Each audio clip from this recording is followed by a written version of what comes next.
إن الحمد لله نحمده ونستعينه ونستغفره ونعوذ بالله من شرور أنفسنا ومن سيئات أعمالنا من يهده الله فلا مضل له ومن يضلل فلا هادي له وأشهد أن لا إله إلا الله وحده لا شريك له وأشهد أن محمدا عبده ورسوله أما بعد فإن خير الحديث كتاب الله وخير الهدي هدي محمد صلى الله عليه وعلى آله وسلم وشر الأمور محدثاتها وكل محدثة بدعة وكل بدعة ضلالة وكل ضلالة في النار. وقال النبي صلى الله عليه وسلم وصلوا كما رأيتموني أصلي.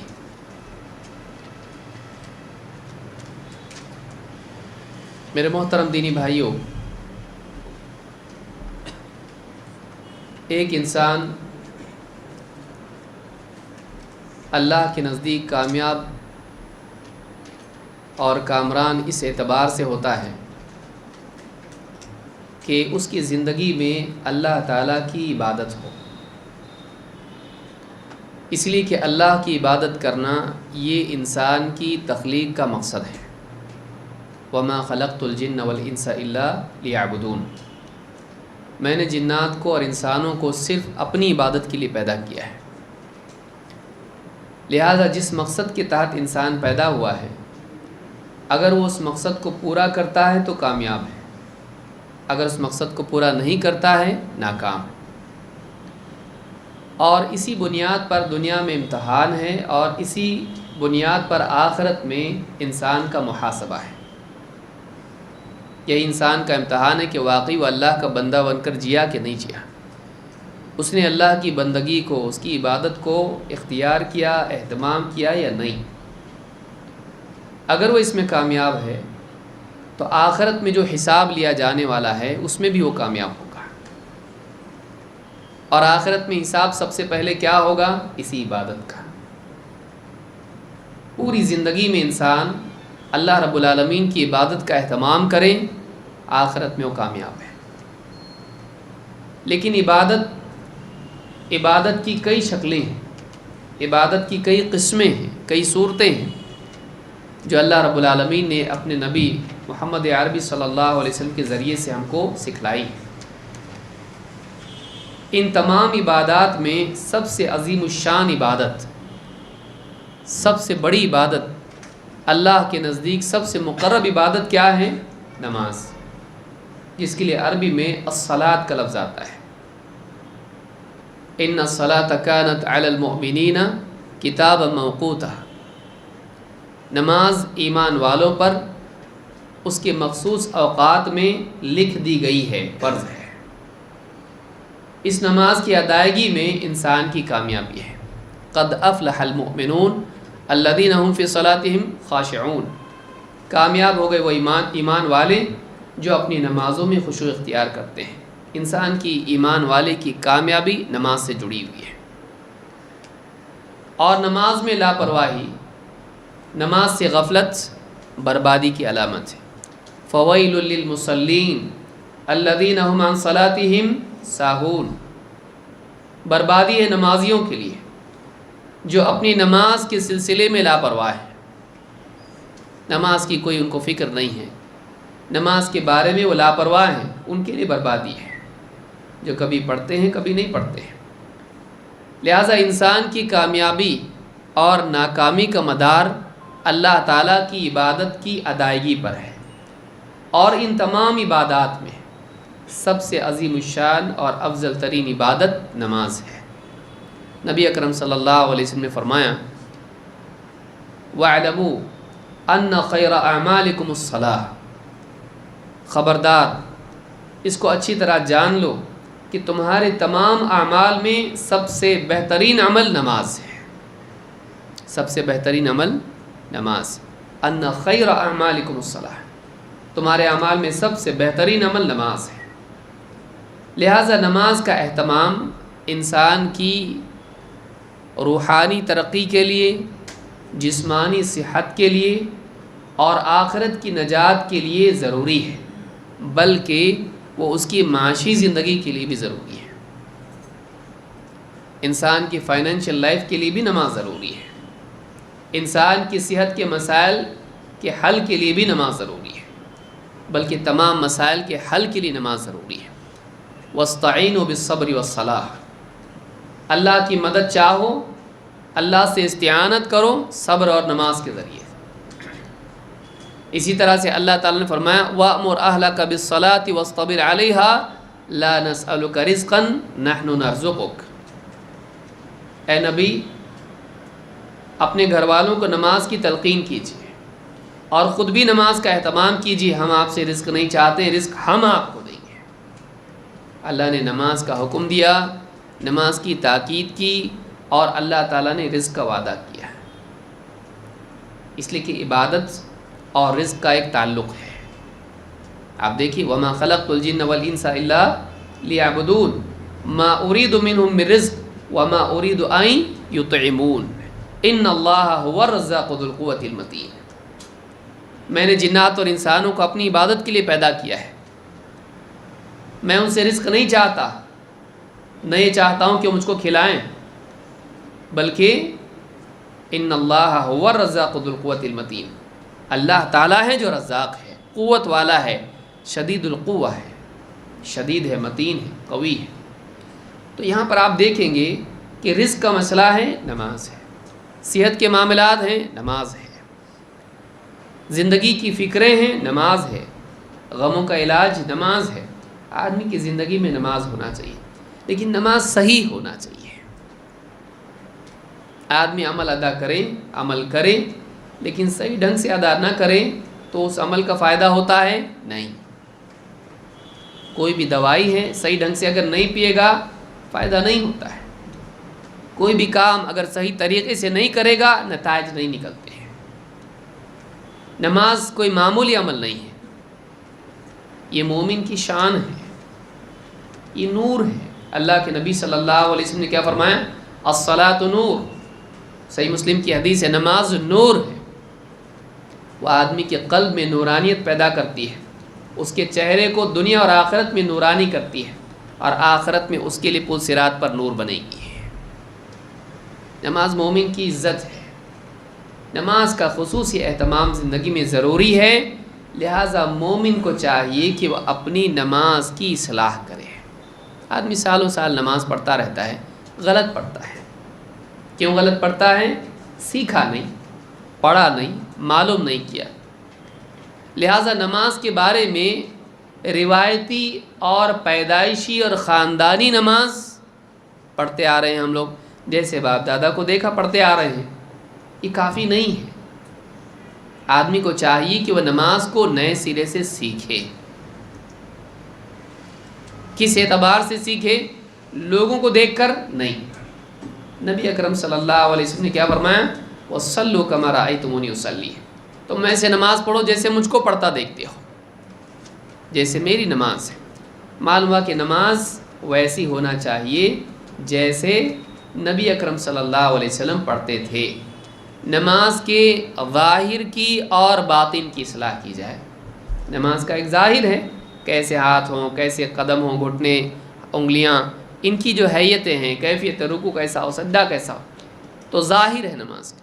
باطن، اس میں خشوع، اس میں اخلاص، اللہ کی محبت، عبودیت، تواضع، یہ ساری داخلی چیزیں، باطنی چیزیں۔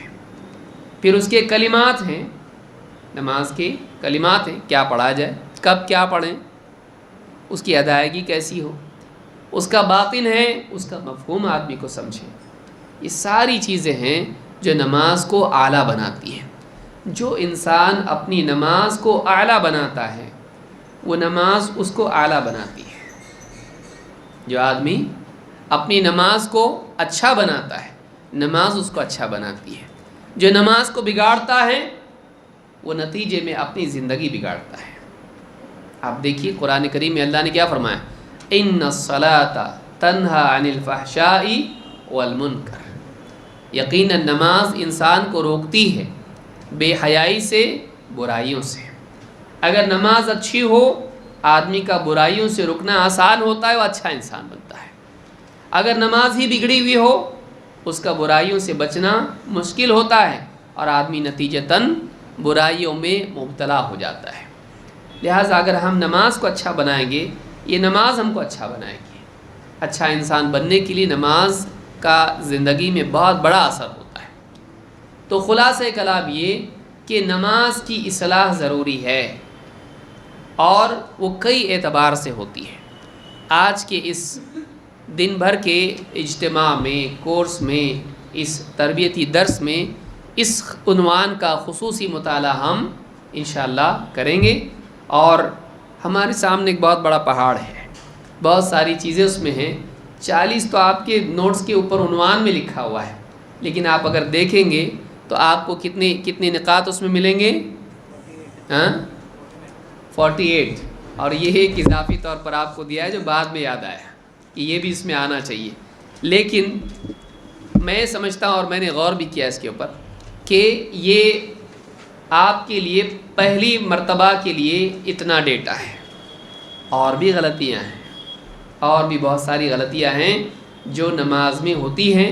انشاءاللہ مستقبل میں ایک اور اس طرح کا سیشن ہم رکھیں گے، اور 30 40 50 جو بھی غلطیاں ہیں نماز کی انشاءاللہ ہم دیکھیں گے، تاکہ ہماری نماز صحیح ہو۔ مثلا اس میں کئی نقاط نہیں ہیں کہ لوگوں کا جماعت میں آنے کے اعتبار سے غلطیاں کیا ہوتی ہیں، یا خواتین کی نماز میں کیا غلطیاں ہوتی ہیں، یا اسی طرح سے اور بہت ساری غلطیاں ہیں جس کا تذکرہ مسجد سے متعلق، جیسے قبرستان میں نماز پڑھنا وغیرہ بہت سارے مسائل ہیں۔ اس کو ہم نے ٹچ نہیں کیا ہے۔ یہ عام مسائل ہیں، یہ عام طور سے نماز کی ادائیگی کے اعتبار سے غلطیاں ہیں جو یہاں پر ذکر ہوئی ہیں۔ امامت کے معاملے میں غلطیاں اس میں زیادہ تر نہیں ہیں۔ ساری غلطیاں اگر آپ اس کو جمع کرنا چاہیں، اس کے لیے کافی وقت درکار ہے۔ آپ دیکھیں گے اگر 50 غلطیاں ہیں، اس کو ہم کو تقریباً 3.5 گھنٹے میں مکمل کرنا ہے۔ اندازہ بھی اگر آپ لگائیں 5 منٹ سے زیادہ ایک پوائنٹ کے لیے نہیں ہے، تو اس کو کور کرنا بہت مشکل کام ہے۔ لیکن نوٹ چونکہ آپ کے پاس ہیں، ہم کوشش کریں گے کہ ان تمام چیزوں پر گفتگو ہو، تاکہ اچھی طرح سے آپ ان دلیلوں کو سمجھیں اور اپنی نمازوں کی اصلاح کریں۔ اللہ رب العالمین ہم سب کو بہتر طور پر غلطیوں سے بچ کر نماز پڑھنے والا بنائیں۔ ظاہری و باطنی اعتبار سے ہم سب کو اپنی نمازوں کی اصلاح کی توفیق عطا فرمائیں۔ اللہ کے نبی صلی اللہ علیہ وسلم نے فرمایا، ان اول ما يحاسب به العبد يوم القيامة من عمله صلاته فإن صلحت فقد افلح وانجح وإن فسدت فقد خاب وخسر۔ امام الترمذی، نسائی اور ابن ماجہ نے ایک حدیث نقل کی ہے۔ نبی اکرم صلی اللہ علیہ وسلم فرماتے ہیں، سب سے پہلے بندے سے قیامت کے دن اس کے اعمال کا جو حساب لیا جائے گا وہ اس کی نماز کا حساب ہوگا۔ سارے اعمال میں سب سے پہلے نماز کا محاسبہ ہوگا، تمام اعمال میں۔ فَإِن صَلُحَتْ فَقَدْ أَفْلَحَ وَأَنْجَحَ، اگر نماز اس کی صحیح نکل آئی تو وہ بندہ کامیاب و کامران ہو گیا۔ وَإِن فَسَدَتْ، فساد کا مطلب ہوتا ہے بگاڑ۔ وَإِن فَسَدَتْ، اگر اس کی نماز میں فساد اور بگاڑ نکلا، فَقَدْ خَابَ وَخَسِرَ، وہ آدمی ناکام و نامراد ہو جائے گا۔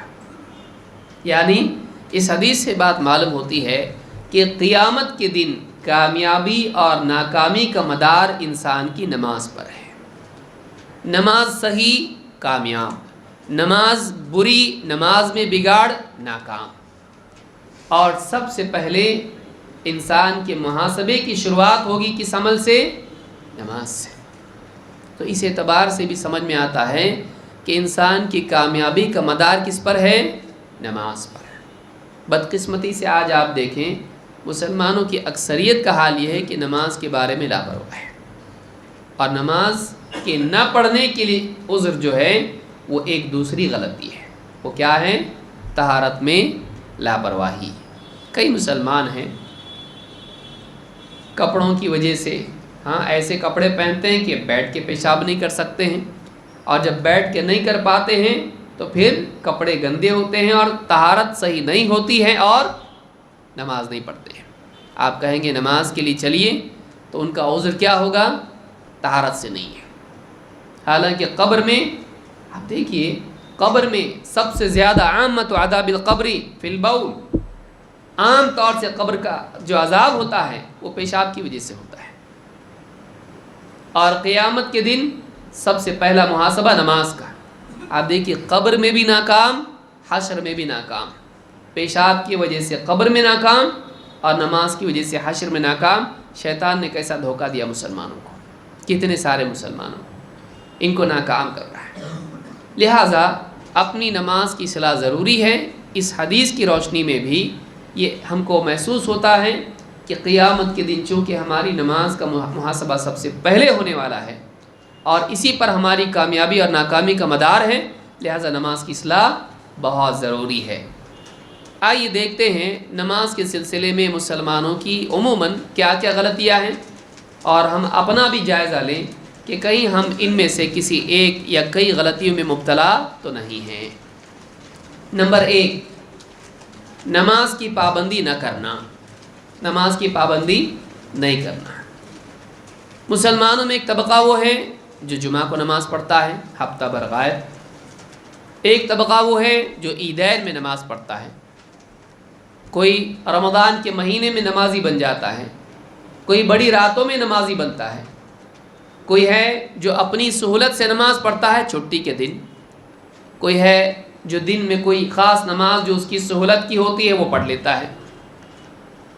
نماز دن رات میں 5 نمازیں ہر مسلمان پر فرض ہیں، 5 نمازیں دن رات میں مردوں پر بھی اور عورتوں پر بھی فرض ہیں۔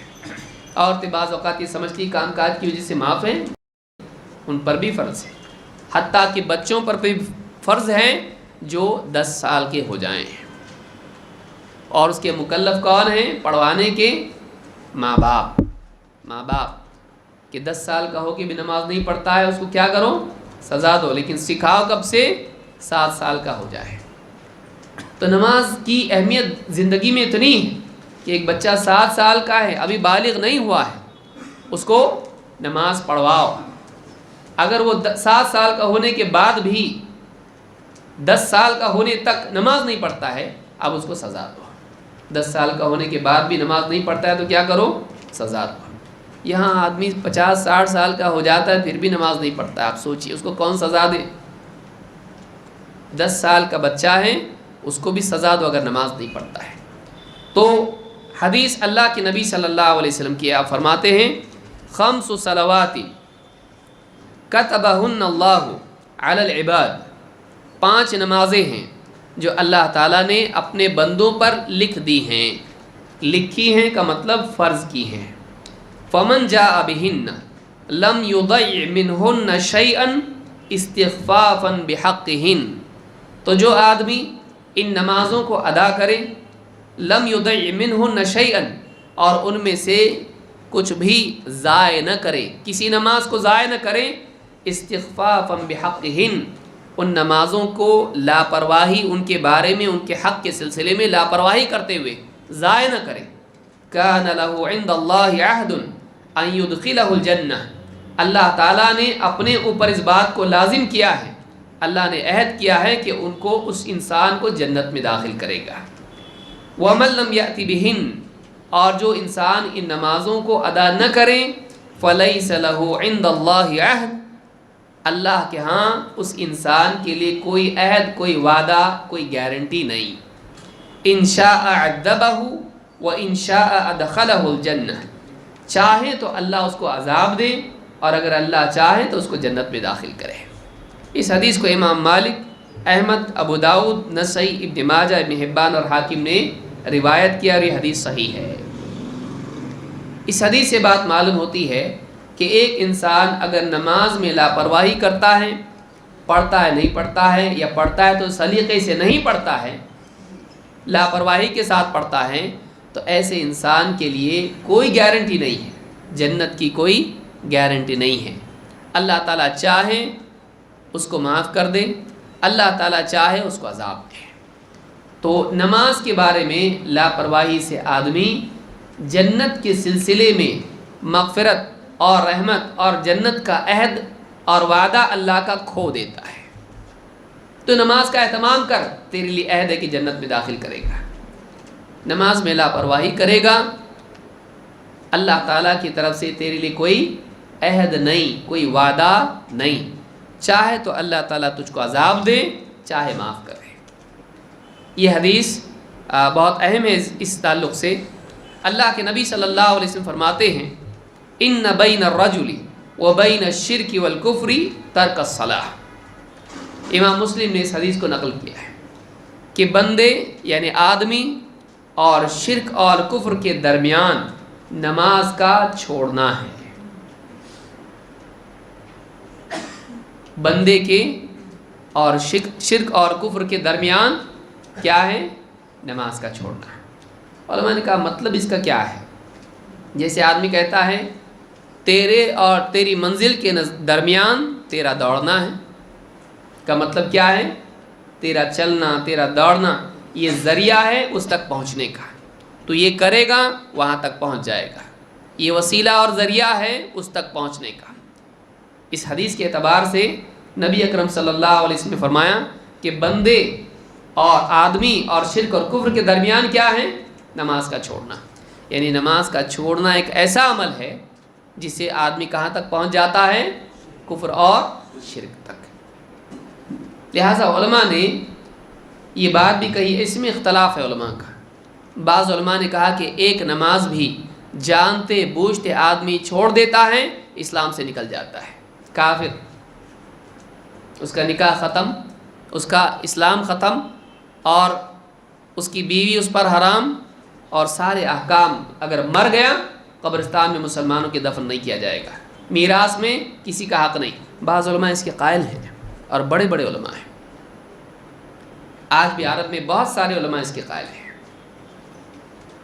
دوسرا قول علماء کا یہ ہے کہ آدمی اسلام سے خارج تو نہیں ہوتا ہے لیکن یہ کفر اور شرک ہے، کیونکہ کفر میں بڑا کفر اور چھوٹا ہے، یہ عملی کفر ہے، اس سے اسلام سے اگرچہ خارج نہیں ہوتا ہے لیکن یہ زنا وغیرہ سے بھی بڑھ کے گناہ ہے، یہ گناہ شراب سے بڑھ کے ہے، یہ بہت سنگین گناہ ہے، اور یہ ایسا گناہ ہے کہ اگر اس کی زندگی میں باقی رہے ممکن ہے اسلام سے خارج ہو جائے،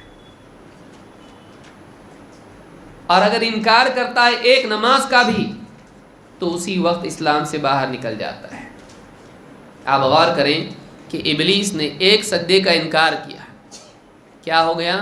ہمیشہ کے لیے جہنمی، کافر، ابا واستکبر وکان من الکافرین۔ اگر کوئی آدمی کہے چلی نماز کے لیے، کہے نہیں پڑھتا میں، تم جاؤ ہم نہیں پڑھیں گے، تو ایسا آدمی اسلام سے باہر نکل جاتا ہے۔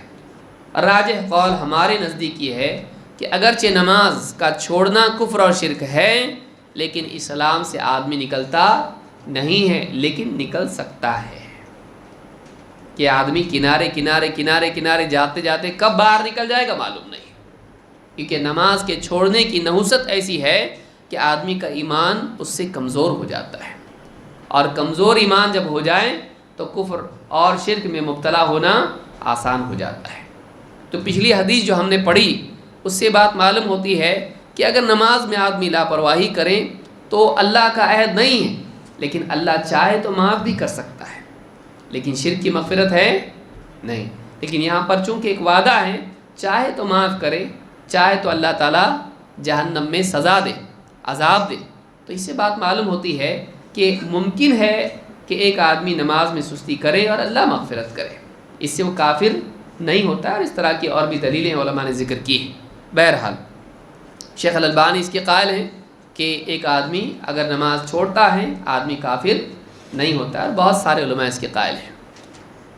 تو یہ پہلی غلطی ہے جو نماز کے سلسلے میں ہے کہ نماز کا پڑھنا چھوڑنا، کبھی پڑھ لی کبھی چھوڑ دی، یہ نہیں ہونا چاہیے، بلکہ آدمی کو چاہیے کہ ہر نماز اس کے وقت پر ادا کرے۔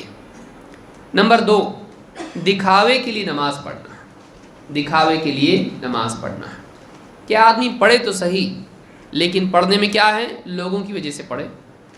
اگر نئی نماز پڑھوں گا لوگ کیا کہیں گے؟ بے نمازی، بدنامی ہوگی۔ اور نماز پڑھ رہا ہو، کوئی دیکھ رہا ہو تو اچھے سے نماز پڑھے، کیوں؟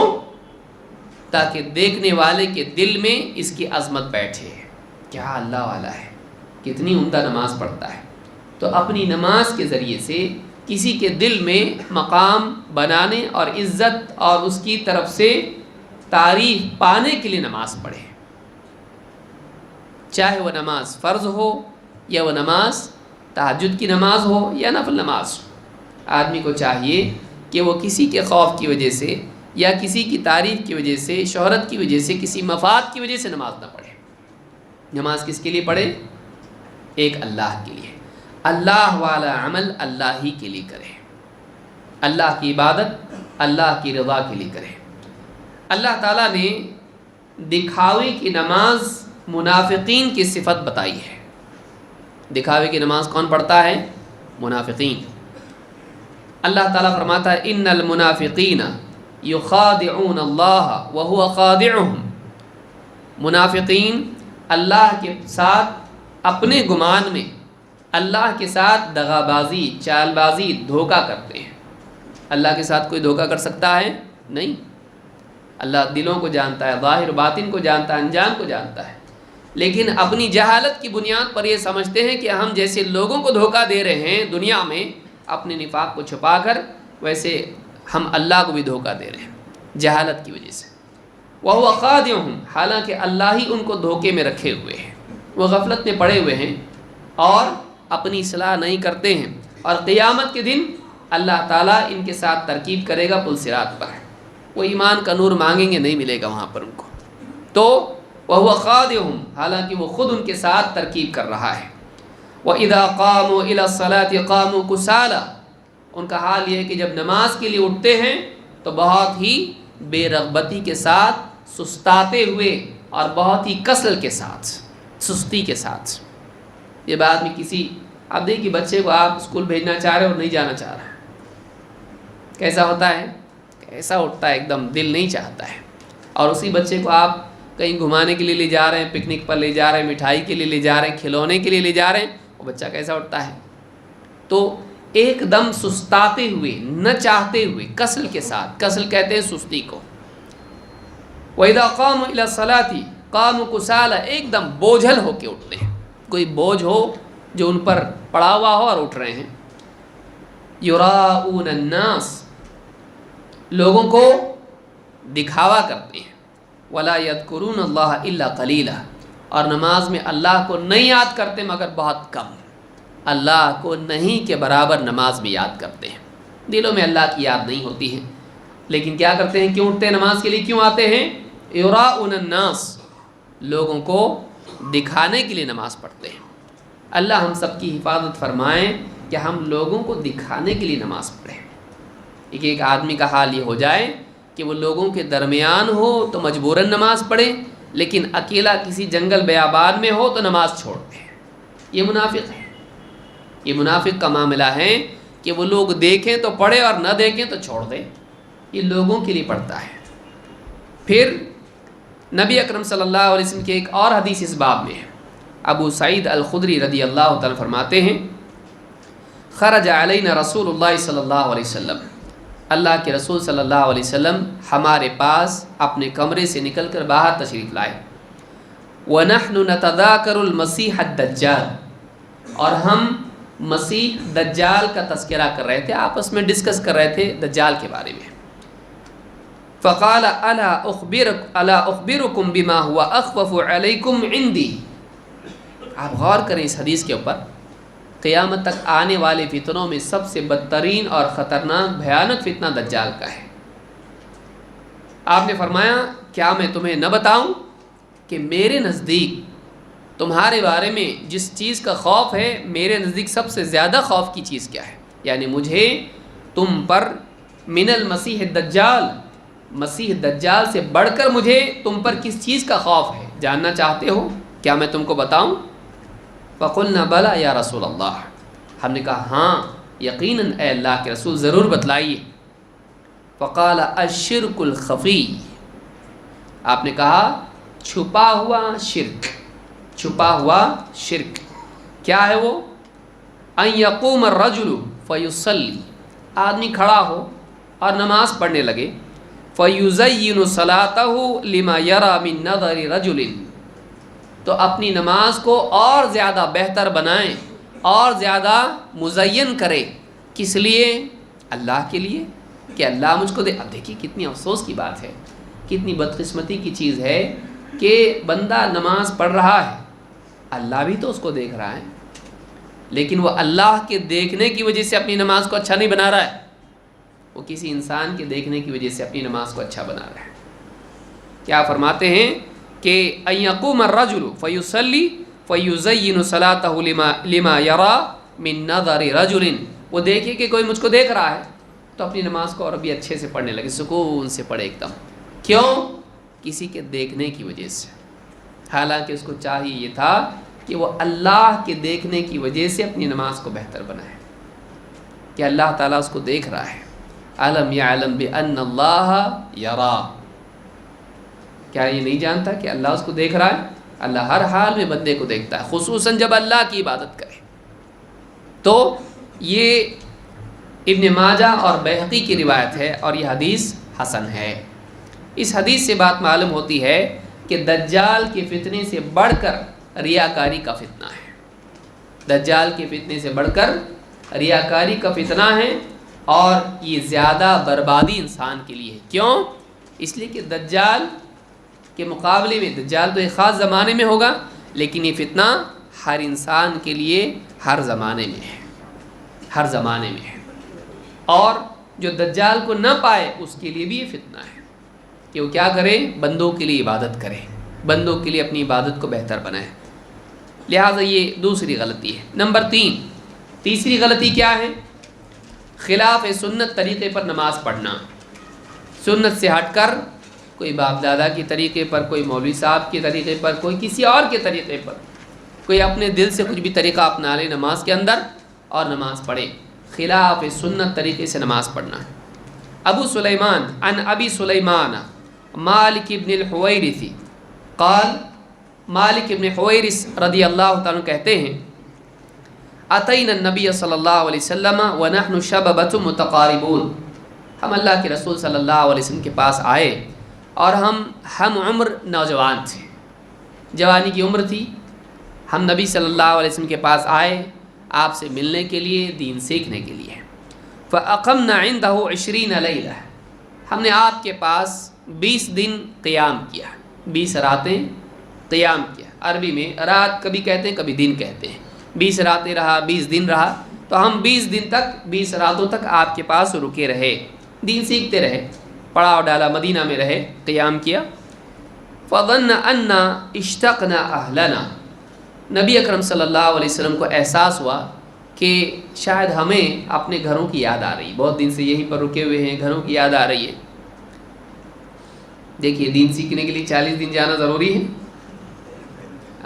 کتنے دن ہیں؟ 20 دن. اب اس سے 20 کی دلیل نہ لیں, کیونکہ 20 گنتی طے نہیں تھی. سمجھ میں آ رہی بات؟ جتنے دن سے رکے رک گئے. کوئی ایسا خاص نمبر ہے, کوئی میجک نمبر ہے, کوئی تقدس والا نمبر ہے کہ اس نمبر سے انسان میں تبدیلی آتی؟ کوئی نمبر نہیں ہے. تو 20 دن تک رکے رہے. وَسَأَلْنَا عَمَّنْ تَرَكْنَا فِي أَهْلِنَا, آپ نے پوچھا گھر میں تمہارے کون کون ہیں, اپنے پیچھے کن لوگوں کو چھوڑ آئے ہو. فَأَخْبَرْنَا, تو ہم نے بتایا آپ کو کہ ہمارے گھر میں فلاں ہیں, کسی کے گھر میں بیوی ہے, کسی کے ماں باپ ہیں, بھائی بہن, جو بھی ہم نے بتایا. فَأَخْبَرْنَا وَكَانَ رَفِيقًا رَحِيمًا, کہتے ہیں اللہ کے نبی صلی اللہ علیہ وسلم 20 دن میں آپ کو دیکھا, رہے ساتھ میں, تو تاثر کیا پیدا ہوا کہ نبی اکرم صلی اللہ علیہ وسلم ایک بہت نرم انسان تھے, آپ بڑے رحم دل انسان تھے. رحم دل تھے تبھی تو خیال آیا کہ ان کو گھر والوں کی یاد آ رہی ہے. فقال ارجعوا الى اہلیکم, جاؤ اپنے گھر والوں کے پاس واپس جاؤ, اپنے گھروں میں, اپنی بستی میں, اپنے خاندان میں واپس لوٹو. فعلموہم ومروہم, اپنے گھر والوں کو دین سکھاؤ اور انہیں اللہ تعالیٰ کے احکام کا حکم دو. وصلوا کما رأیتمونی اصلی, اور ویسے نماز پڑھو جیسے مجھ کو پڑھتے دیکھا ہے. کیسے پڑھو؟ جیسے مجھ کو نماز پڑھتے دیکھا ہے. وَإِذَا حَضَرَتِ الصَّلَاةُ, اور جب نماز کا وقت آ جائے, فَلْيُؤَذِّنْ لَكُمْ أَحَدُكُمْ, تم میں سے کوئی ایک آدمی اذان دے. ثم لیؤمکم اکبرکم، اور تم میں سے جو بڑا ہے وہ لوگوں کی امامت کرے۔ اس سے عمر دراز کی فضیلت بھی معلوم ہوتی ہے۔ سمجھ میں آئی بات؟ امامت کون کرے؟ تم میں سے بڑا۔ تو جو بڑے ہیں، عمر والے ہیں، ان کا احترام، ان کا مقام معلوم کرنا ہے۔ یہ بھی حدیث اس کی ایک دلیل ہے کہ بڑے کی عزت ہے۔ لیڈر قوم کا بڑا بنے گا، امام بڑا بنے، خود جب کہ اس کے پاس علم ہو۔ علم اور تجربہ دونوں صرف علم سے بہتر ہے۔ اس حدیث کو امام البخاری اور مسلم دونوں نے روایت کیا ہے۔ اس میں جو ٹکڑا ہمارا ہے وہ کیا ہے؟ جو مسئلہ ہمارا ہے، سنت کے خلاف نماز لوگ پڑھتے ہیں تو اس کے رد میں دلیل کیا ہے؟ وَصَلُّوا كَمَا رَأَيْتُمُونِي أُصَلِّي، نہیں، ہم کو اپنے امام کی طرح نماز پڑھنا ہے۔ اس میں دلیل کیا ہے؟ وَصَلُّوا كَمَا، مجھے جیسے نماز پڑھتے دیکھا ہے ویسے نماز پڑھو۔ کون؟ مرد یا عورت؟ یہ مردوں کے لیے، عورتوں کے لیے، کس کے لیے؟ سب کے لیے۔ کیسے ہوا؟ اپنے گھروں میں جاؤ تو جا کے صرف مرد نماز پڑھو، عورتیں نہیں پڑھنا چاہیے، ایسا ہے؟ ہاں، نماز کا حکم کس کے لیے ہے؟ مردوں کے لیے بھی، اور وَمُرُوهُمْ، ان کو حکم دو، کس کا؟ سارے احکام کا۔ اس میں نماز ہے کہ نہیں ہے؟ تو آپ نے سب کے لیے کیا کہا؟ وَصَلُّوا، تم ویسے نماز پڑھو جیسے مجھ کو پڑھتا دیکھتے ہو۔ اگر عورتوں کی نماز الگ ہوتی تو آپ کیا کہتے؟ ہاں، عورتیں میری طرح نماز نہ پڑھیں، میری بیویوں کی طرح نماز پڑھیں۔ کہا آپ نے؟ نہیں، سارے مسلمانوں کے لیے آپ نے، مرد اور عورت سب کے لیے آپ نے کہا میری طرح تم نماز پڑھو جیسے میں پڑھتا ہوں۔ اس حدیث سے بھی دلیل ملتی ہے کہ مرد ہوں یا عورتیں ہوں، انہیں نماز کس کی طرح پڑھنا چاہیے؟ نبی اکرم صلی اللہ علیہ وسلم کی سنت کے مطابق۔ کچھ فرق عورتوں کے ہیں، انشاءاللہ کسی تفصیل سے درس میں دیکھیں گے، جیسے آگے ایک حدیث آئے گی، اور مزید اور جو فرق ہیں پردے کے تعلق سے یا اسی طرح سے اور صف کے تعلق سے انشاءاللہ ہم اگلے جو ہمارے درس اس باب میں ہوں گے انشاءاللہ اس میں دیکھیں گے۔ خیر، نمبر 4، چوتھی غلطی، پیشاب پاخانے کی شدید حاجت کے باوجود نماز پڑھنا۔ جماعت چھوٹ جائے گی اس لیے پیشاب کی تکلیف ہے، الارم بج رہا ہے، پیشاب کی تکلیف ہے، پیشاب آئی ہوئی ہے، لیکن آدمی کیا سوچ رہا ہے؟ جماعت چھوٹ جائے گی اس لیے دوڑ کے آ کے جماعت پڑھ رہا ہے۔ یا باوضو ہے اور پیشاب کی حاجت بھی ہے اور وضو نہیں کرنا چاہتا ہے، سردی کا موسم ہے، گھر میں وضو کیا اور پانی خوب پیا، اب اس کے بعد مسجد تک آنے تک کیا ہو گیا؟ اس کو پیشاب کی حاجت سخت محسوس ہو رہی ہے اور باوضو ہے اور جماعت بھی کھڑی ہے۔ اب آدمی کیا سوچتا ہے؟ نماز پڑھ لیں گے، بعد میں دیکھیں گے، نہیں، بلکہ پہلے کیا کرنا چاہیے؟ پیشاب کر لینا چاہیے۔ پیشاب پاخانے کی حاجت کی شدت کے ساتھ نماز پڑھنا غلطی ہے۔ نبی اکرم صلی اللہ علیہ وسلم نے فرمایا، لا صلاۃ بحضرۃ الطعام ولا هو يدافعه الاخبثان، کھانے کی موجودگی میں نماز نہیں۔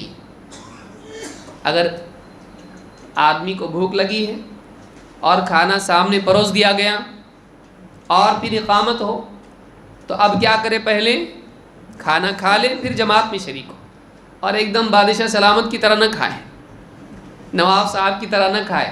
تو حدیث میں آیا بھائی کھاؤ پہلے، نہیں، بلکہ کھا لے اور جلدی سے نماز کے لیے چلا جائے۔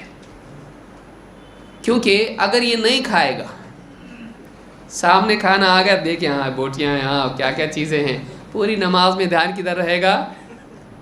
کھانے کی طرف رہے گا، نماز میں خشوع نہیں رہے گا۔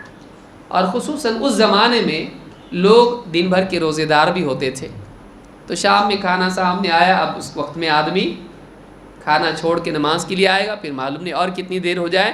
تو آدمی کے سامنے جب کھانا آ جائے اور واقعی اس کی ضرورت ہو تو کیا کرے؟ نماز کے لیے چلا جائے۔ نبی اکرم صلی اللہ علیہ وسلم نے کھانا چھوڑ کے بھی نماز پڑھی ہے۔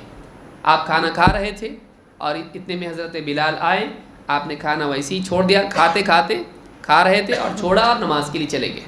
تو یہ بھی ہم کو دلیل ملتی ہے کہ ایک آدمی ضرورت کے بقدر کھائے اور بچا ہوا، خصوصاً رمضان میں، رمضان میں بہت زیادہ ہوتا ہے، پورا ختم ہونے تک عشاء کا وقت ہو جائے گا، اتنا کھاتے ہیں تو آدمی کھا لے بقدر حاجت کہ اس کی بھوک مٹ جائے اور نماز کے لیے چلا جائے. ولا هو يدافعه الاخبثان، اور اس وقت میں بھی نماز نہیں جب کہ دو خبیث چیزیں اس سے لڑ رہی ہوں. جب دو خبیث چیزیں، یعنی کون سی چیزیں، کیا ہے وہ دو چیزیں؟ پیشاب اور پاخانہ. یدافعہ، وہ ان سے لڑ رہا ہو، تو ایسی صورت میں بھی نماز نہیں کہ اس کو سٹرگل کر رہا ہے، پیشاب روک کے نماز پڑھ رہا ہے. اللہ اکبر، کیا ضرورت ہے بھائی؟ کیوں؟ جا کے پہلے حاجت سے فارغ ہو جا اور اس کے بعد نماز پڑھ. اور دیکھیے پاخانے کی حاجت ہو، وہ روک کے نماز کے لیے آئے گا تو ویسے بھی وضو ٹوٹ جائے گا، ہوا نکل جائے گی اور وضو ٹوٹ جائے گا. تو خواہ آدمی یہ مصیبت نہ اٹھائے، اپنی نماز کو خراب نہ کریں، اپنے خشوع کو اور اپنے وضو کو خراب نہ کریں. یہ صحیح مسلم کی حدیث ہے. ایک اور حدیث ہے، اس میں اللہ کے نبی صلی اللہ علیہ وسلم فرماتے ہیں اذا اراد احدکم ان یذهب الخلاء وقامت الصلاة فلیبدأ بالخلاء. تم میں سے جب آدمی بیت الخلاء جانا چاہتا ہو، یعنی اس کو ضرورت ہے، اور نماز کھڑی ہو جائے، جماعت کھڑی ہو جائے، فلیبدأ بالخلاء، تو اسے چاہیے کہ وہ پاخانہ اپنی جو حاجت ہیں اس سے، بیت الخلاء سے، یعنی وہاں جا کر اپنی ضرورت سے فارغ ہو جائے. اس حدیث کو امام مالک نے موطا میں، امام الشافعی نے، اسی طرح سے امام ابن حبان، ترمذی، نسائی، ابن ماجہ، ابن حبان، اور اسی طرح سے حاکم اور بیہقی نے روایت کیا، اور یہ حدیث صحیح ہے. تو یہ بھی ایک غلطی نماز کے سلسلے میں ہے. نمبر 5، ہوا خارج ہونے کے باوجود نماز پڑھنا. بعض لوگوں کو معلوم ہی نہیں ہوتا ہوا نکلنے سے وضو ٹوٹتا ہے. آدمی کی ہوا نکل جائے تو وضو ٹوٹ جاتا ہے. اچھا، وضو ٹوٹ گیا اور نماز باقی، ایسا ہے؟ نہیں. نماز کے لیے وضو کیا ہے؟ شرط ہے کہ اگر وضو ٹوٹ گیا تو نماز بھی ٹوٹ گئی. وضو ٹوٹ گیا تو نماز بھی ٹوٹ گئی. اس کو جا کے پہلے وضو کرنا چاہیے، پھر سے آ کے نئے سرے سے نماز پڑھے. اس میں اختلاف ہے کہ اسی پر بنا رکھے یا نئے سرے سے پڑھے. راجح قول یہ ہے کہ وہ نئے سرے سے اپنی نماز کی شروعات کرے. اللہ کے نبی صلی اللہ علیہ وسلم فرماتے ہیں لا يقبل اللہ صلاۃ احدکم اذا احدث حتى يتوضا. اللہ تعالیٰ تم میں سے کسی بندے کی نماز جس کا حدث ہو گیا ہو، یعنی جس کا وضو ٹوٹ گیا ہو، اس کی نماز قبول نہیں کرتا ہے جب تک کہ وہ پھر سے وضو نہ کر لے. کسی کا وضو ٹوٹ جائے، آپ جماعت میں ہیں، جماعت میں اب نماز پڑھ رہا ہے، اب وضو ہوا نکل گئی، اب مسئلہ معلوم نہیں، سوچ رہا کیا کروں، تو خامخواہ بیٹھنے سے اچھا نماز پڑھو. کیا صحیح ہے؟ غلط. اس کو چاہیے کہ وہ صف میں ایسی جگہ رہے کہ کنارے سے نکلنے کا موقع رہے. اب یہ آدمی کیا کرے، جب کسی کی ہوا نکل جائے نماز میں، چاہے وہ امام ہو، یہ نہیں کہ امام کے لیے معاف ہے، امام بھی ہو اگر، وہ کیا کرے، ناک پر ہاتھ رکھے تاکہ لوگوں کو اچانک بیچ میں سے نکل کے کیوں جا رہا ہے بھائی، وضو ٹوٹ گیا، لوگوں کو احساس ہوگا. وہ ناک پہ ہاتھ رکھے اور کیا کرے، اگر مان لیجیے صف میں ہے، صف میں سے کنارے چلا جائے، کنارے سے نکل جائے، یا اگر واقعی اس کے لیے راستہ ہو سکتا ہے ویسا کرے، جیسا بھی اس کے لیے ممکن ہو وہ نکل جائے. اور اگر لوگ سمجھدار نہیں ہیں، ہلنے کو تیار نہیں، جانا چاہ رہا، کوئی راستہ نہیں دے رہا، تو جہاں اپنی جگہ بیٹھ جائے. اس کی نماز پڑھنا جائز نہیں ہے. وضو ٹوٹنے کے بعد کہے چلو ٹھیک ہے پھر ویسی جاری کرتا ہوں، کوئی چھوڑ نہیں رہا ہے، تو آ کے واپس سے کھڑا ہو گیا، نماز نہیں ہوگی. اور بلا وضو نماز جانتے بوجھتے پڑھنا گناہ ہے. سمجھ میں آ رہی بات؟ کہ ایک آدمی حدث میں ہے، ایک حائضہ عورت ہے، روزہ رکھ سکتی ہے وہ؟ نہیں. یہ حدث کی حالت میں وہ نماز نہیں پڑھ سکتا ہے، وہ بھی نماز نہیں پڑھ سکتی ہے، وہ پڑھ ہی نہیں سکتا ہے. تو ایک آدمی جب بے وضو ہو وہ نماز نہ پڑھے. بلا وضو نماز پڑھنا جائز نہیں، اور وضو ٹوٹنے کے بعد بھی نماز پڑھنا جاری رکھنا جائز نہیں. وہ جا کر وضو کر کے آئے اور نماز میں شریک ہو جائے. اس حدیث کو امام البخاری اور مسلم نے روایت کیا ہے. نبی اکرم صلی اللہ علیہ وسلم فرماتے ہیں وَلَا يُحَافِظُ عَلَى الْوُضُوءِ إِلَّا مُؤْمِنٌ. اپنے وضو کی پابندی صرف مومن ہی کر سکتا ہے. وضو پر محافظت، وضو کا خصوصی اہتمام کون کر سکتا ہے؟ مومن. ایمان کی کمزوری ہے کہ وضو ٹوٹے گا بھی تو وہ آدمی نماز پڑھ رہا ہے، کوئی اس کو احساس نہیں ہے. نہیں، اپنی نماز کی حفاظت کر، وضو اگر ٹوٹا ہے لوگوں کے سامنے شرمندہ ہوگا, لوگ ہنسیں گے بھائی وضو ٹوٹ گیا تمہارا. جا رہا ہے آدمی, اقامت ہو رہی ہے اور آدمی باہر جا رہا ہے, کچھ کہاں جا رہے جا وضو کر کے آتا ہوں, ٹوٹ گیا کیا؟ تو اس سے شرماتے ہوئے آدمی اپنے اوپر ہنسی سے بچنے کے لیے آدمی بے وضو نماز پڑھ لے. یہ کہ اللہ کے سامنے کھڑا ہوا ہے, اللہ دیکھ رہا ہے اس کو, یہ بے وضو ہے, کیسے نماز قبول ہوگی؟ تو اس حال میں نماز نہیں پڑھنا چاہیے. آدمی کو چاہیے کہ نماز کی حالت میں بھی اگر اس کی ہوا نکل جائے وہ جا کے نماز وضو کر کے آئے. اس حدیث کو امام احمد, ابن ماجہ, حاکم اور بیہقی نے, اور اسی طرح سے طبرانی نے بھی روایت کیا, اور شیخ الالبانی نے صحیح الجامع الصغیر میں اس کو صحیح کہا ہے. آگے بڑھتے ہیں. نمبر 6, بدبودار چیزیں کھا کر مسجد میں آنا یا بدبو کے ساتھ مسجد میں آنا, کیونکہ اصل تو مقصود یہاں بدبو سے بچنا ہے, چاہے منہ میں ہو یا بدن میں آ رہی ہو. بدبو سے لوگوں کو تکلیف ہوتی ہے, تو بدبودار چیزیں کھا کر مسجد میں آنا یہ غلط ہے, صحیح نہیں ہے. اللہ کے رسول صلی اللہ علیہ وسلم فرماتے ہیں من اکل من هذه الشجرة فلا يقربن مسجدنا ولا يؤذين بريح الثوم. جو آدمی اس پودے سے کھائے وہ ہماری مسجد کے قریب بھی نہ آئے اور ہمیں لہسن کی بدبو سے تکلیف نہ دے.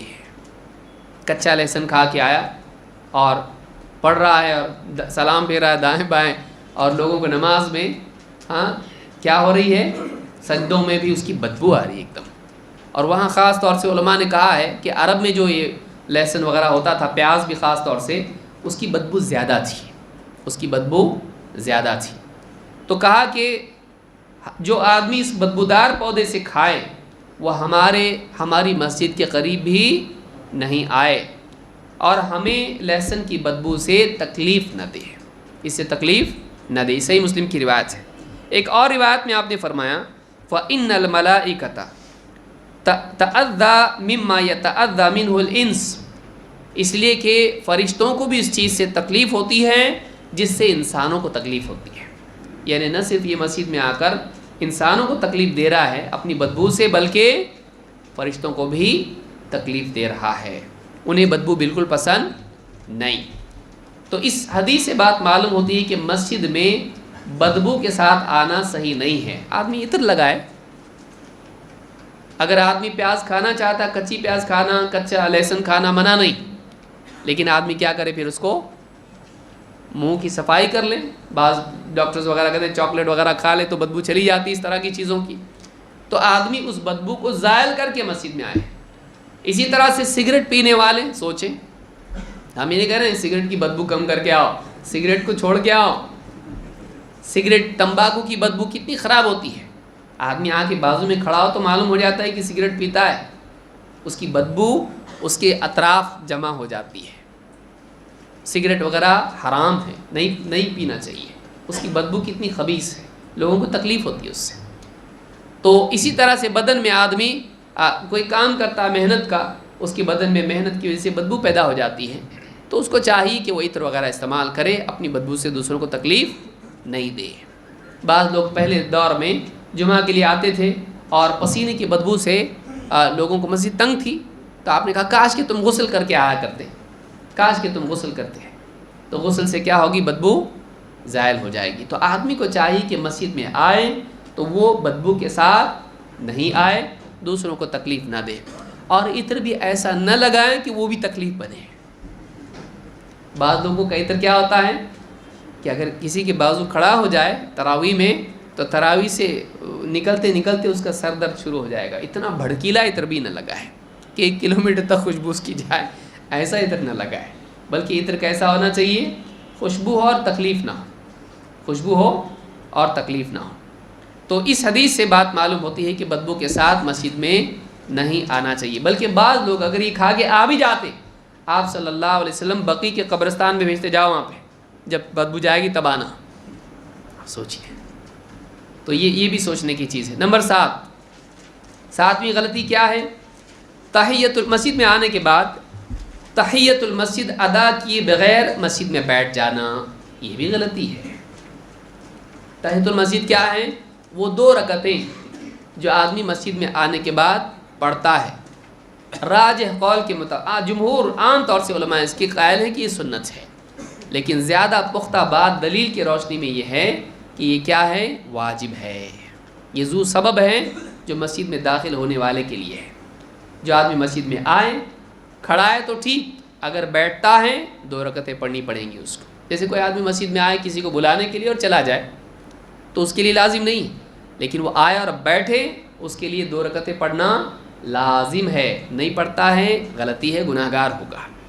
ابو قتادہ رضی اللہ عنہ فرماتے ہیں، جو نبی صلی اللہ علیہ وسلم کے صحابی ہیں، عن ابی قتادہ صاحب رسول اللہ صلی اللہ علیہ وسلم قال دخلت المسجد، میں مسجد میں گیا، میں مسجد میں داخل ہوا، ورسول اللہ صلی اللہ علیہ وسلم جالس بین ظہرانی الناس، اور اللہ کے رسول صلی اللہ علیہ وسلم لوگوں کے ساتھ، لوگوں کے سامنے بیٹھے ہوئے تھے۔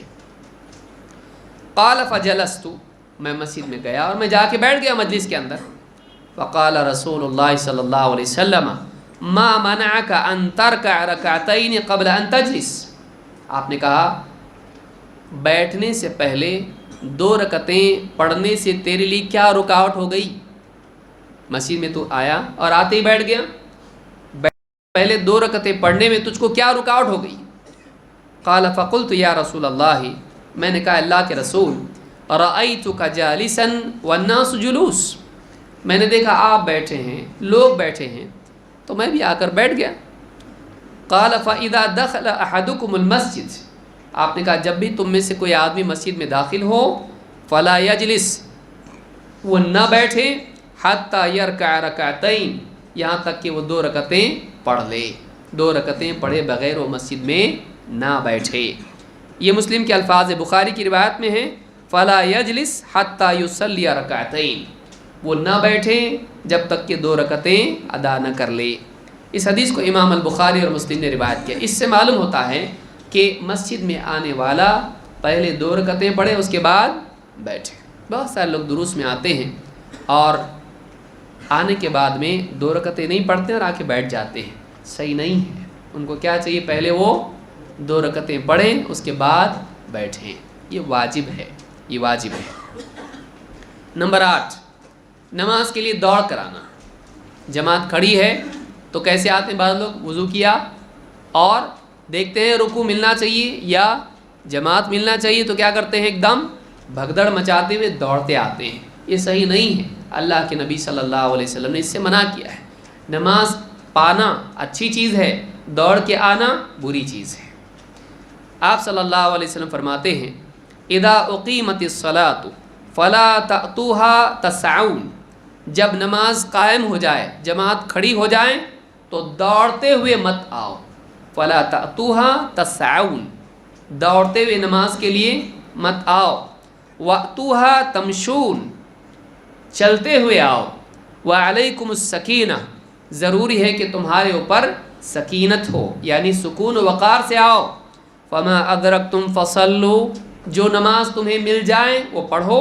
وما فاتکم فاتموا، اور جو تم سے رکعتیں نماز کا حصہ چھوٹ گیا اسے بعد میں پورا کرو۔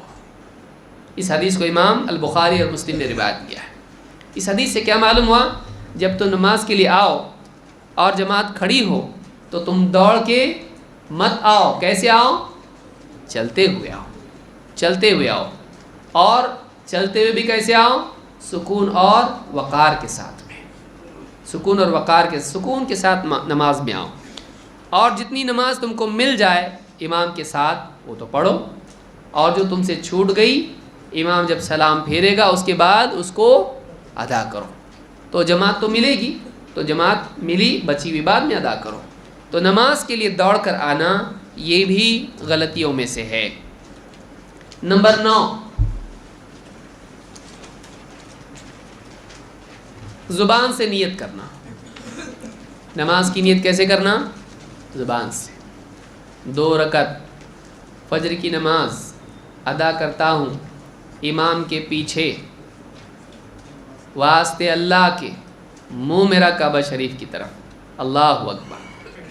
یہ طریقہ بدعت ہے، یہ صحیح نہیں ہے۔ کیوں؟ اس لیے کہ نیت دل سے کی جاتی ہے، زبان سے نہیں ہے، نیت زبان سے نہیں کی جاتی ہے۔ اور یہ طریقہ اس طرح سے اتنی ڈیٹیل اللہ کو بتانا. پھر مسجد بھی بتاؤ، مسجد محمدیہ میں یا مسجد عمر میں کون سی صف میں ہے ایگزیکٹلی بتانا پڑے گا ایڈریس اپنا. دوسری صف میں، پہلی صف میں اللہ، ہاں امام کی دائیں طرف بائیں طرف، یہ ضروری ہے اللہ کو بتانا. کوئی دلیل اس کی نہیں ہے. نبی اکرم صلی اللہ علیہ وسلم اور صحابہ نے ایسا کیا نہیں. آئیے دیکھتے ہیں اس تعلق سے نبی صلی اللہ علیہ وسلم نے کیا سکھایا ہے. کیا اپنی زبان سے نیت کرنا سکھایا؟ نہیں. ابو ہریرہ رضی اللہ عنہ کی حدیث سے فرماتے ہیں ان النبی صلی اللہ علیہ وسلم دخل المسجد، اللہ کے نبی صلی اللہ علیہ وسلم مسجد میں داخل ہوئے. فدخل رجل، ایک آدمی بھی داخل ہوا. فصلی، اس نے نماز پڑھی. ثم جاء، پھر آیا نبی صلی اللہ علیہ وسلم کے پاس آیا. فسلم علی النبی صلی اللہ علیہ وسلم، اس نے آپ صلی اللہ علیہ وسلم کو سلام کیا. اس سے معلوم ہوتا ہے مسجد میں آنے والا بھی، مسجد میں اگر کوئی بیٹھا ہے تو اس سے ملاقات کے لیے کیا کریں؟ سلام کریں. مسجد کے اندر بھی سلام کرنے کی دلیل ملتی ہے. فرد النبی صلی اللہ علیہ وسلم علیہ السلام، آپ نے اس کے سلام کا جواب دیا اور آپ نے کیا کہا؟ فقال ارجع فصلی فانک لم تصلی، آپ نے کہا واپس جاؤ، نماز پڑھو، تم نے نماز نہیں پڑھی. وہ کیا کر کے آیا ہے؟ نماز پڑھ کے آیا ہے. لیکن جب آیا آپ کو سلام کیا اور آپ نے کہا واپس جاؤ نماز پڑھو کیونکہ تم نے نماز نہیں پڑھی. فصلى ثم جاء فسلم علی النبی صلی اللہ علیہ وسلم، وہ آدمی اس نے جا کر نماز پڑھی، پھر واپس آیا، پھر نبی صلی اللہ علیہ وسلم کو سلام کیا. فقال ارجع فصلی فانک لم تصلی، آپ نے پھر اس سے کہا واپس جاؤ نماز پڑھو اس لیے کہ تم نے نماز نہیں پڑھی. 3 بار ایسا ہی ہوا. کتنی بار ہوا ایسا؟ 3 بار. اس نے اخیر میں کہا اس شخص نے فقال والذی بعثک بالحق، اس ذات کی قسم جس نے آپ کو حق کے ساتھ بھیجا ہے، فما احسن غیرہ، مجھے اس سے اچھی نماز پڑھنے آتی نہیں ہے، مجھے اس سے بہتر نماز نہیں آتی ہے. فعلمنی، آپ ہی مجھ کو سکھا دیجیے، آپ ہی مجھ کو سکھا دیجیے. اب دیکھیے آپ نے کیا کہا؟ قال اذا قمت الى الصلاۃ، جب تو نماز کے لیے کھڑا ہو، جب تو نماز کی طرف کھڑا ہو، فکبر، تو کیا کر؟ تکبیر کہہ. اور پوری حدیث آپ نے نماز کی بیان کی.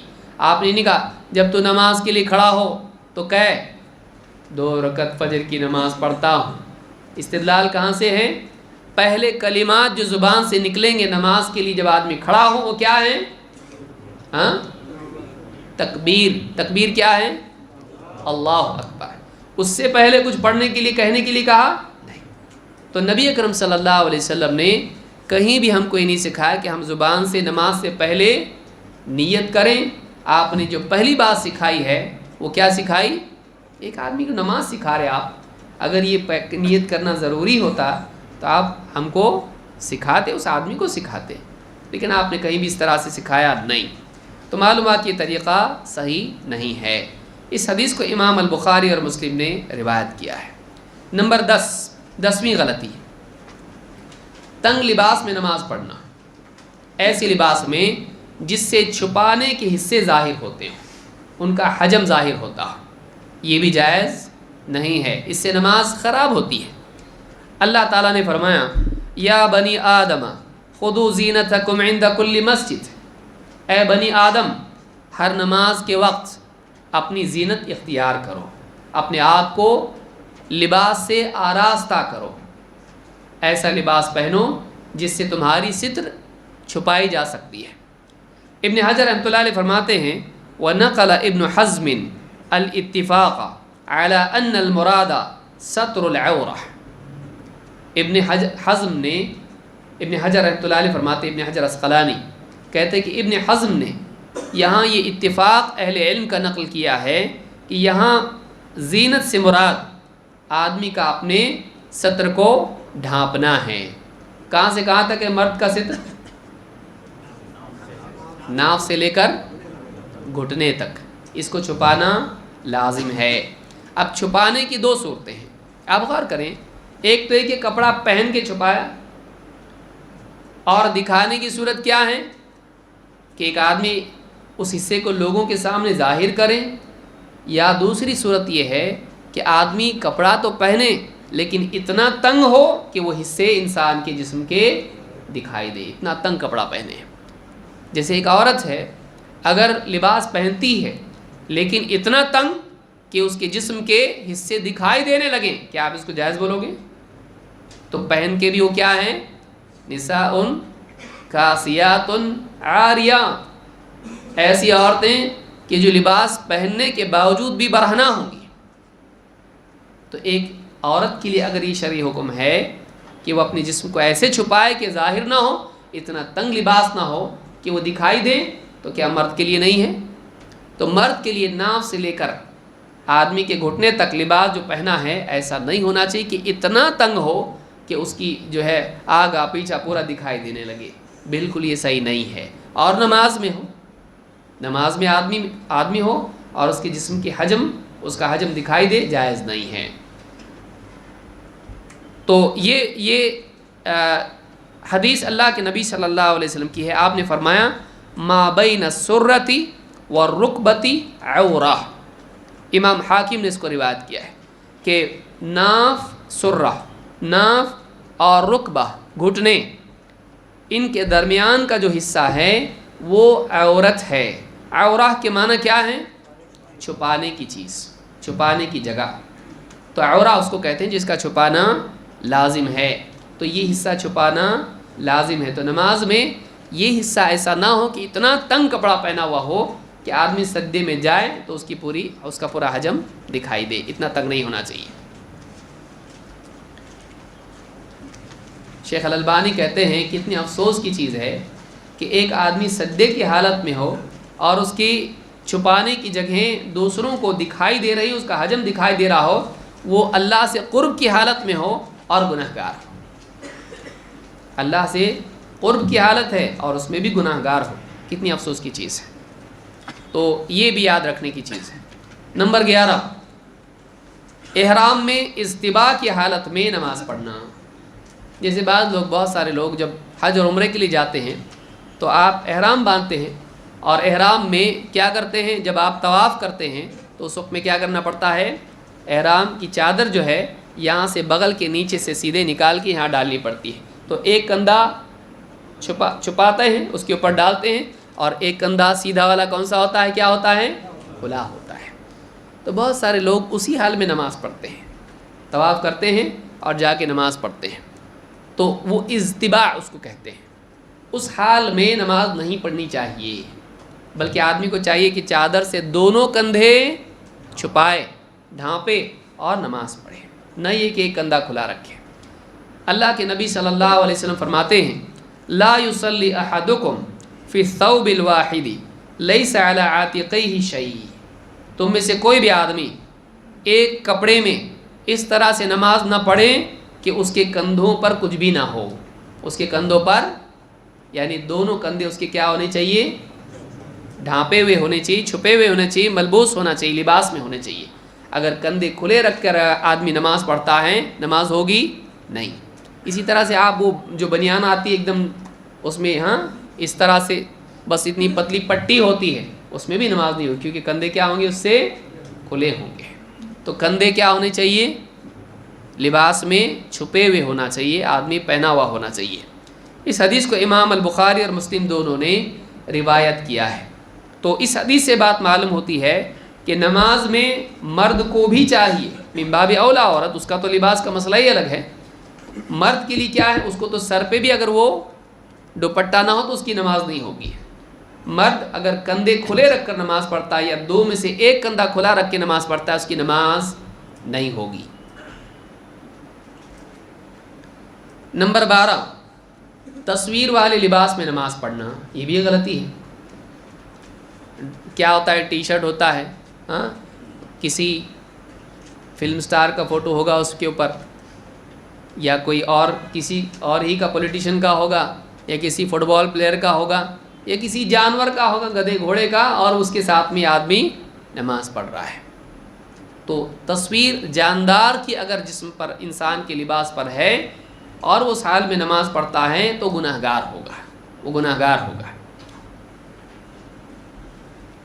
بلکہ اگر تصویر بے جان چیز کی بھی ہے، اگر اتنے نقوش اس کے ہیں اس کے اوپر کہ اس کا دھیان اس سے جا سکتا ہے تو اس میں بھی کراہت ہے، اگرچہ نماز صحیح ہے لیکن اس میں بھی کیا ہے، مناسب نہیں ہے۔ عائشہ رضی اللہ تعالیٰ فرماتی ہیں انہا اشترت نمرقۃ فیہا تصاویر، انہوں نے ایسا تکیہ خریدا جس پر تصویریں تھیں۔ تکیہ خریدا کس کے لیے؟ اللہ کے نبی صلی اللہ علیہ وسلم کے لیے، اس پر تصویریں تھیں۔ فقام النبی صلی اللہ علیہ وسلم بالباب فلم يدخل، اللہ کے نبی صلی اللہ علیہ وسلم دروازے پر ہی کھڑے ہو گئے اور آپ داخل نہیں ہوئے، گھر میں داخل نہیں ہوئے۔ فقلت اتوب الی اللہ مما اذنبت، کہا کہ جو بھی غلطی اللہ کے رسول مجھ سے ہوئی ہے میں اس سے اللہ سے توبہ کرتی ہوں۔ بعض روایات میں ماذا اذنبت، کیا غلطی ہو گئی اللہ کے رسول مجھ سے؟ قال ما هذه النمرقہ، آپ نے کیا کہا؟ یہ تکیہ کیسا ہے؟ باہر سے کھڑے کھڑے کہہ رہے ہیں یہ تکیہ کیسا ہے؟ قلت کہا کہ قلت لتجلس علیہا وتوسدها، یہ میں نے آپ کے لیے خریدا ہے تاکہ آپ اس پر بیٹھیں، اس پر ٹیک لگا کے بیٹھیں۔ قال ان اصحاب هذه الصور يعذبون يوم القیامہ، آپ نے فرمایا یہ جو تصویر والے ہیں قیامت کے دن ان کو عذاب دیا جائے گا۔ یقال لهم، ان سے کہا جائے گا احیوا ما خلقتم، جو تم نے بنایا ہے اس میں جان بھی ڈالو۔ وان الملائکۃ لا تدخل بیتا فیہ الصورۃ، اور فرشتے اس گھر میں داخل نہیں ہوتے ہیں جس میں تصویریں ہوں۔ اس حدیث کو امام البخاری اور مسلم دونوں نے روایت کیا ہے۔ کئی باتیں معلوم ہوئی۔ نمبر 1، گھر میں منکر دیکھے آدمی تنبیہ کرے۔ 2، یہاں پر معلوم ہے کہ آپ گھر میں ہی داخل نہیں ہوئے۔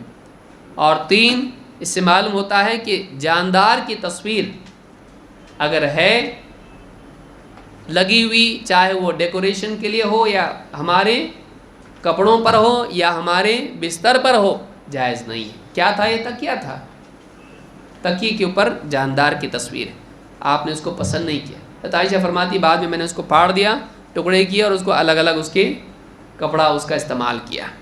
تو پردہ بھی ایک تھا، اس پر بھی آپ نے تنبیہ کی تھی۔ گھر میں کیا تھا؟ ایک پردہ تھا اور اس کے اوپر تصویر بنی ہوئی تھی، اس پر بھی آپ نے ڈانٹا۔ حضرت عائشہ کو نہیں معلوم تھا، آپ کے بتانے کے بعد یہ بات معلوم ہوئی۔ تو جس گھر میں تصویریں ہوں بطور زینت، آپ دیکھیں گھروں کے اندر تصویریں ہوتی ہیں جانداروں کی، گھوڑے کی تصویر ہے، کبھی کوئی بعض اوقات کعبہ کی تصویر ہوتی ہے، اور لوگوں کی، زندہ لوگوں کی بھی تصویریں ساتھ میں ہیں، زندہ تصویر ہے نا اس میں۔ بعض اوقات بزرگوں کی تصویریں لگاتے ہیں، بعض اوقات اپنی پوری فیملی کی تصویریں لگاتے ہیں۔ اب تو بہت کم ہو گیا، لیکن پہلے بہت لگایا کرتے، پورے فریم لگاتے تھے ایک دم، شادی سے لے کے ولیمے سے لے کے سارے بچوں کے برتھ ڈیز کے فوٹو پورے لگاتے تھے فریم کر کے۔ جائز نہیں ہے، فرشتے داخل نہیں ہوتے ایسے گھروں میں، رحمت کے فرشتے۔ ملک الموت آئے گا، آدمی کہے کہ موت سے بچنے کا طریقہ اچھا ہے، کیا کرو؟ گھر میں ایک فوٹو لگا کے رکھو۔ نہیں، کون سے فرشتے؟ رحمت کے فرشتے نہیں آتے ہیں، خیر کے فرشتے نہیں آتے ہیں۔ ہاں، عذاب کے فرشتے، موت کے فرشتے برابر آ کے لے جائیں گے۔ اسی لیے تو سارے لوگ مرتے ہیں، غیر مسلم مرتے کہ نہیں مرتے؟ گھروں میں تصویریں ہوتی ہیں، مرتے ہیں وہ لوگ بھی، تو فرشتے نہیں آتے؟ آتے ہیں۔ تو اس حدیث سے بات معلوم ہوئی کہ نبی اکرم صلی اللہ علیہ وسلم نے ایک تکیے پر بھی گھر میں تصویر کو پسند کیا نہیں۔ تو آپ بتائیے مسجد میں، مسجد کا معاملہ گھر سے کیا ہے؟ بڑھ کر ہے، اور تکیے سے وہ لباس جو آپ نماز میں پہنے ہوئے ہیں اس کا معاملہ اور بھی زیادہ سنگین ہے۔ تو یہ من باب اولا آدمی کے نماز کے لباس میں تصویریں ہونا برا ہے۔ عائشہ رضی اللہ تعالیٰ فرماتی ہیں قام رسول اللہ صلی اللہ علیہ وسلم یصلی، اللہ کے رسول صلی اللہ علیہ وسلم کھڑے ہوئے نماز پڑھنے کے لیے، آپ نماز پڑھنے لگے۔ فی خمیصۃ ذات اعلام، ایک ایسے کرتے میں جس میں اعلام تصویریں بنی ہوئی تھی، لیکن یہ اعلام کیسی ہیں؟ ڈیزائن تھی اس کے اندر، جاندار کی تصویر نہیں تھی۔ کیا تھی اس میں؟ نقوش اس کے اندر تھے۔ فنظر الی علمها، آپ نے اس کے ان نقوش کے اوپر آپ کی نگاہ نماز ہی کی حالت میں گئی، آپ کا دھیان، آپ کی نگاہیں اس پر گئیں۔ فلما قضى صلاته، جب آپ نے اپنی نماز مکمل کی، قال اذهبوا بهذه الخمیصة الى ابی جہم ابن حذیفہ، یہ جو قمیص میری ہے یہ ابو جہم ابن حذیفہ کے پاس لے جاؤ، وَأْتُونِي بِأَنْبِجَانِيِّهِ، اور ان کی انبجانیہ مجھ کو لے آؤ، یعنی ان کا سادہ والا کرتا ہے وہ مجھ کو لے آؤ۔ فَإِنَّهَا أَلَهَتْنِي آنِفًا فِي صَلَاتِي، اس لیے کہ اس قمیص نے یا ان نقوش نے مجھ کو میری نماز میں اپنی طرف متوجہ کر لیا، نماز میں مجھ کو کیا کر دیا، میں ان میں کھو گیا، مجھ کو اپنی طرف متوجہ کیا۔ اس حدیث کو امام البخاری اور مسلم نے روایت کیا ہے۔ اس سے بھی معلوم ہوتا ہے کہ جا نماز، مساجد اور ہمارا اپنا لباس بہت زیادہ ڈیزائن والا نہیں ہونا چاہیے۔ کیا اس سے نماز نہیں ہوتی ہے؟ ہوتی ہے۔ آپ کی نگاہ نماز میں گئی، آپ نے نماز دہرائی نہیں کہ نماز اس سے فاسد ہوتی ہے، باطل ہوتی ہے، نہیں، لیکن نماز میں کیا ہوتا ہے، آدمی کا دھیان اس کی طرف چلا جاتا ہے اور خشوع پر اثر پڑتا ہے، اگرچہ نماز باطل نہیں ہوتی ہے۔ تو اس حدیث سے بات معلوم ہوتی ہے کہ نبی اکرم صلی اللہ علیہ وسلم نے ایسے لباس کو بھی پسند نہیں کیا جس میں انسان کا دھیان اس کی طرف چلا جائے، اگرچہ اس سے نماز فاسد نہیں ہوتی ہے لیکن نماز میں دھیان میں کمی آ جاتی ہے۔